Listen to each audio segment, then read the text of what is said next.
ఇండస్ట్రీలో గుర్తింపు రావాలంటే చాలా టైం పడుతుంది. పదుల సంఖ్యలో సినిమాలు చేస్తే ఆడియన్స్ గుర్తిస్తారు. కానీ కాకినాడ శ్రీదేవి మాత్రం చేసిన ఒక్క సినిమాతోనే ఫుల్ పాపులర్ అయిపోయింది.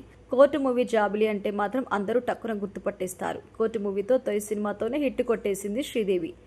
ఇక కోర్టు మూవీలో తన నటనతో యువతను ఆకట్టుకుంది. ఈ మూవీలో హీరోగా హర్ష్ రోషన్ నటించారు. ఈ సినిమాకి రామ్ జగదీష్ దర్శకత్వం వహించగా ప్రశాంతి తిప్పనేని, దీప్తి కంట నిర్మాతలుగా ఉన్నారు. ఈ ఏడాది మార్చిలో థియేటర్లో రిలీజ్ అయిన ఈ మూవీ బ్లాక్ బస్టర్ టాక్ తెచ్చుకుంది. యువ నటీనటులతో పాటు ప్రముఖ నటులు ప్రియదర్శి, సాయి కుమార్ కూడా కీలక పాత్రలు పోషించారు. అయితే తాజాగా కాకినేని శ్రీదేవి ఇచ్చిన ఒక ఇంటర్వ్యూలో టాలీవుడ్లో చాలా ఆఫర్స్ వస్తున్నట్టుగా తెలిపింది. ఎక్కువగా కాలేజీ లవ్ స్టోరీస్, యూత్ మూవీలో ఆఫర్స్ వస్తున్నట్టుగా, ఒకరిద్దరు తెలుగు యంగ్ హీరోస్లా నటించాలంటే కూడా ఆఫర్స్ వచ్చాయని తెలిపింది. కానీ తనకు అప్పుడే అలాంటి సినిమాలు నటించాలని లేదు అని, యాక్టింగ్పై పూర్తి స్థాయిలో పట్టు సాధించాక చాలా రకాల పాత్రలు నటించాలని ఉందని కూడా తెలిపింది. హీరోయిన్ అయ్యేందుకే ఇండస్ట్రీలోకి వచ్చినట్టుగా తెలిపింది కాకినాడ శ్రీదేవి. రీసెంట్గా తమిళంలో ఒక సినిమాకి గ్రీన్ సిగ్నల్ ఇచ్చింది శ్రీదేవి. ఈ మూవీ ఇటీవల స్టార్ట్ అయింది.